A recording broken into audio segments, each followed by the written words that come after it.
Leonardo, a 13-year-old black boy, woke up early and excited. It was Saturday, and he had a plan to go to the city's luxury mall and buy a birthday present for his older sister. For weeks, he had saved every coin he earned by selling brigadeiros at school. His mother, always busy with work, had encouraged him to be independent, and he wanted to prove he could handle things on his own. Before leaving, he put on his best clothes, a light blue polo shirt, clean jeans, and sneakers he had washed himself the night before. His mother watched him with a proud smile as she grabbed her car keys. Leonardo nodded, putting his phone in his pocket and the envelope with the money in his backpack. He left home with a light heart, feeling ready for his small mission. As he stepped through the glass doors of the mall, Leonardo was enveloped by an atmosphere that felt like another world. The floor sparkled, the hallways were wide, and the shop windows displayed items he had only seen online. The air smelled fresh and luxurious, and he felt butterflies, not from fear, but from excitement. He walked slowly, looking at each display as if discovering hidden treasures. He had done his research and knew exactly which store to go to.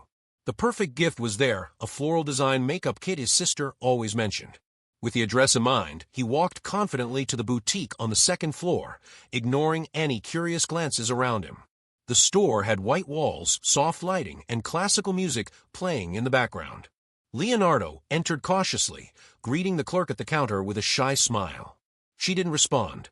He continued to browse the shelves, enchanted by the delicate items, mentally testing combinations of gifts and cards to impress his sister. He stopped in front of the makeup kit, exactly as he had seen online. He picked it up carefully, as if it were made of glass, and checked the price. It was within his budget. He smiled for a moment, pleased. But he soon noticed the clerk staring at him with an unreadable expression, and the lightness of the moment began to fade. When he turned to the counter with the kit in hand, the clerk was already standing upright, rigid, as if bracing herself for something uncomfortable. Leonardo approached, ready to ask about payment options, but before he could say anything, she cut him off with a cold look and said this wasn't a place to beg. Leonardo didn't understand her tone. He said he wanted to buy the gift, showing the envelope with the money. But she didn't look at its contents. Her eyes remained locked on his face, as if trying to judge him based on appearance alone. He swallowed hard, and for the first time that day, questioned whether coming alone had really been a good idea. Leonardo stood still for a few seconds, sensing that something in the air had shifted. The sense of freedom he'd felt when entering the mall quickly turned into a subtle discomfort, as if his mere presence had triggered an invisible alarm. The clerk's fixed stare weighed on him, turning the innocent act of choosing a gift into something suspicious. With his eyes scanning the details around him, he noticed others in the store had started watching him too. There were hushed whispers and sideways glances that seemed to measure his every move. The atmosphere grew heavier, and the boutique's elegant ambience now felt thick with tension and judgment. From a side door, a man emerged with a rigid posture and calculated steps. Without even offering a smile, he walked directly toward Leonardo, exchanging a quick glance with the clerk. His presence wasn't casual. He had come to intervene, determined, as if resolving problem. Leonardo was still holding the gift kit, but now with more hesitation than excitement. The manager's approach was cold and mechanical, and soon the mall's security guard appeared near the entrance, as if being prepared for an incident. What had begun as silent suspicion was now turning into a concrete action against him. The movement drew the attention of passers-by. People slowed down to observe, some frowning, others turning away. A couple stopped a few meters away, their eyes filled with judgment, while an older woman discreetly stepped back with a look of disgust. The weight of their stares felt almost physical. Leonardo felt the floor grow cold beneath his feet. He hadn't done anything besides choosing a gift with his own money, but now he was the target of unwanted attention, as if he had crossed an invisible line. Shame began to settle in, and he realized that, to those around him, he had already been labeled, with no chance to defend himself. The manager's posture shifted subtly, as if closing the door on any possibility of dialogue or trust. With a slight gesture, he indicated that Leonardo should step back, completely ignoring the envelope with the money still visible. The clerk, now standing beside him, kept her expression blank, as if confirming a decision already made. Without words, Leonardo understood he wasn't welcome. The gift he had so carefully chosen was returned to the shelf with trembling hands, and his breathing began to quicken. He felt pushed out, not by aggressive gestures, but by a more cruel kind of rejection, the kind that silences you, isolates you, and makes you doubt your own worth. The security guard didn't just approach, he abruptly blocked Leonardo's path, extending his arm to stop him from leaving. In a sharp gesture, he snatched the gift kit from the boy's hands and began to inspect it as if searching for signs of theft. Leonardo stood frozen, his face burning with shame, feeling the eyes of dozens of people turning toward him. The envelope with the money remained in his pocket, but no one seemed interested in the truth. The store clerk pointed to Leonardo's backpack, and without any explanation, the guard gestured for him to open it right there on the store floor. Trembling, Leonardo knelt down and pulled out his few belongings, a school notebook, a water bottle, and a lunch wrapped in foil. The scene turned into a public spectacle of humiliation, with customers watching as though it were some kind of entertainment. The clerk recoiled at the sight of the lunch, as if its very presence was offensive. The guards searched the backpack with contempt, scattering Leonardo's belongings across the floor. With each item exposed, the image of Leonardo as a suspect solidified in the eyes of onlookers. There was no noise, but the silence was heavy with unspoken judgments and already passed sentences. A small child beside their mother pointed at Leonardo and asked something out loud, prompting muffled laughter from a few adults nearby. Leonardo's stomach twisted, as if something inside him were breaking. The shame went beyond any physical pain. The injustice, now laid bare for all to see, was irreversible, and he knew that no explanation could change the image they had already formed of him. With his backpack turned inside out and the envelope of money left on the counter like evidence in a crime, Leonardo was escorted to the store's entrance, now under the watchful gaze of dozens of customers. Some whispered, others discreetly recorded the scene with their phones. The boy turned his face, trying to hide the tears that were starting to form, but his expression no longer concealed his despair. Standing by the store window, like a cautionary example, he was left there for minutes that felt like hours. The clerk went back to assisting customers as if nothing had happened, while Leonardo remained frozen, alone, a silent warning to others. In that moment, he wasn't a customer.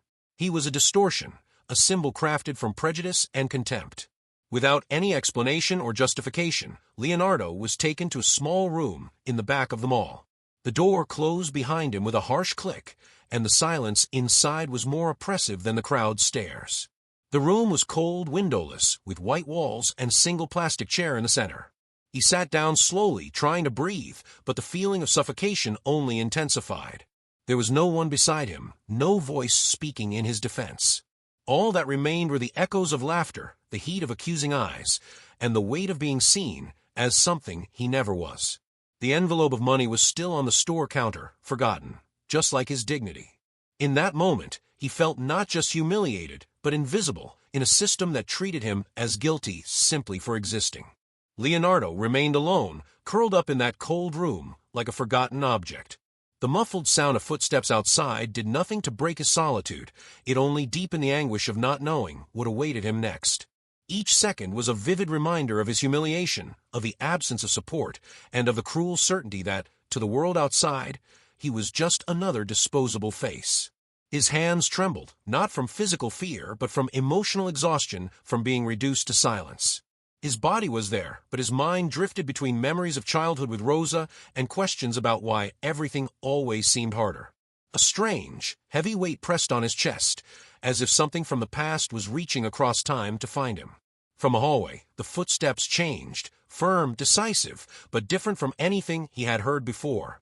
There was something in the sound, in the rhythm against the floor, that didn't come with threat, but with real authority. Leonardo lifted his head instinctively, as if his body recognized something his mind couldn't explain. The door opened slowly, revealing a woman with a magnetic presence. She was elegantly dressed, but it was her gaze that stood out, a mixture of strength and something deeper, more intimate. When their eyes met, Leonardo felt a surge of something indescribable run through him. It wasn't conscious familiarity. It was a silent call between two hearts that had once been connected, long before any words. She entered the room without hesitation but slowed her pace as she neared him. Her eyes traced every feature of the boy's face with intensity, as if seeking confirmation of something her soul already knew. Leonardo, still unaware of the reason, felt his eyes sting. It wasn't fear or relief. It was something deeper, a recognition of a bond that had always existed, even if hidden throughout his life. The staff present began to step back. The woman extended her hand, not as an authority figure, but as someone offering refuge. Leonardo stood without fully understanding why. There were no words, but the moment was a silent embrace of broken stories, one of a mother who had once let go, and one of a son who had carried on without knowing where he came from. The tension that had filled the room shifted. It was no longer about theft, suspicion, or procedures. It was about the collapse of a system that had failed deeply. The faces of the staff reflected disbelief, as if witnessing a truth they never imagined. The woman didn't need to explain. Her hand on Leonardo's shoulder said everything. He didn't yet know exactly who she was, but he knew what he felt: safety, belonging, protection. There, among shocked stares and a silent room, something changed forever. The humiliation still echoed inside him, but was beginning to make way for something greater, a quiet certainty that this woman and he were connected by something no prejudice could erase. Helena walked beside Leonardo with the firmness of someone who no longer accepted silence as an answer. News of her return to the mall spread through the hallways like an unstoppable whisper. Few knew of the connection between the two, but everyone sensed something different in the way she looked at him. Not like an outraged executive, but like someone who had just found a lost part of herself. Leonardo, still unsure of what would come next, kept his eyes alert. The pain of humiliation still weighed on him, but the woman's silent gesture restored something the world had denied him just hours before: worth. With each step, the boy reclaimed pieces of himself, as if walking back to a place he never should have been taken from. Helena entered the mall's administrative center with Leonardo by her side. Her eyes scanned every face, not with anger, but with a disappointment so deep that people avoided her gaze. She knew all the rules, all the procedures, but none of them explained or justified what they had done to that boy. The failure wasn't just in actions, it was in the structure that allowed such things to keep happening. As she looked at Leonardo standing amid it all, Helena felt the pain of the past crash into the present. The decision she had made years ago, to leave her son in another woman's care, had never been undone in her heart. And there he was, her child, humiliated in the heart of the empire she had built. The guilt cut through her like a blade, but with it came the resolve to never let it happen again. Without raising her voice, Helena began making decisions. She was no longer just the mall's owner. She was a mother who had just witnessed the collapse of a discriminatory culture inside her own corporate home. Firings, suspensions, and structural changes began immediately, carried out with administrative precision, but fueled by personal justice. The wound had been exposed, and now it would be cauterized with truth. Leonardo watched it all closely. He didn't yet understand the complexity of what was happening, but he could feel that something much bigger was moving around him. The place where he had been seen as a threat now saw him as a symbol. But for him, the most important thing wasn't the newfound respect of strangers. It was the gaze of that woman who, even in silence, made him feel he belonged. As they left the administrative center, the two walked side by side to a private room. There, without audience or protocol, she knelt before him and held his hands, asking forgiveness without speaking. Her eyes were full, but not overflowing. They held restraint, reverence, and remorse. And in that moment, even without fully understanding, Leonardo realized this wasn't just protection. It was a bond. The silence between them spoke, louder than any speech. It was the moment when two worlds finally met, the world of the woman who once had to walk away, and the world of the boy who just wanted to be seen. There was still so much to rebuild. But in that instant, standing together after everything they had faced, one essential thing had finally found its place: the truth. 2 days after the incident, Leonardo received a quiet invitation to return to the mall. It wasn't a public event or a formal request, just a simple message, sent by someone he was still trying to understand. He arrived accompanied by Rosa, who never let go of his hand. The place, now transformed, looked different, but the knot in his stomach felt the same as before. As they entered a private room, Leonardo saw Helena waiting, seated with her hands clasped on her lap. Her gaze was calm, but filled with something deeper. There was a suspended tension in the air, as if the entire space was waiting for a long-forgotten truth to finally be spoken. Rosa remained silent, honoring the moment that wasn't hers, yet still cut through her deeply. Helena rose slowly and approached him. The pain in her eyes was impossible to hide, but there was also tenderness, courage, and regret. Standing before Leonardo, she pulled a small, time-worn envelope from her pocket and handed it to him in silence. Inside was an old photograph, a newborn baby in the arms of a younger woman, herself. Upon seeing the image, something inside Leonardo cracked open. The face looking back at him in the photo was the same one he had seen 2 days earlier, but now it made sense in a new and overwhelming way. Time froze for a moment as his mind spun through memories, unfinished stories, and questions he never knew he had. The world rearranged itself before him, piece by piece, with a truth only blood could carry. Leonardo stepped back instinctively, trying to absorb what he had just discovered. There was no anger, but a storm of feelings he couldn't yet name. Rosa gently stepped forward and hugged him from behind, anchoring him in the middle of that emotional sea. Helena remained still, giving him space to feel everything. No rush, no interference. Gradually, he looked at Helena again. For the first time, he saw beyond the public figure, beyond the businesswoman or the woman who had rescued him. He saw someone who had once loved him so deeply that she chose to let him go, thinking it was the best way to protect him.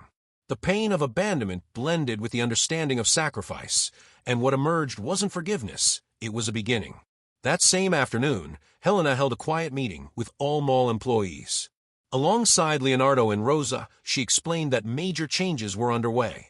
But before any policy reforms, something more important had to happen, acknowledging what had happened to that boy, not as an isolated mistake, but as a symptom of something systemic. Now, standing before everyone, Leonardo no longer carried just the pain of humiliation. He carried a last name he was beginning to accept. Rosa would always be his mother. That would never change.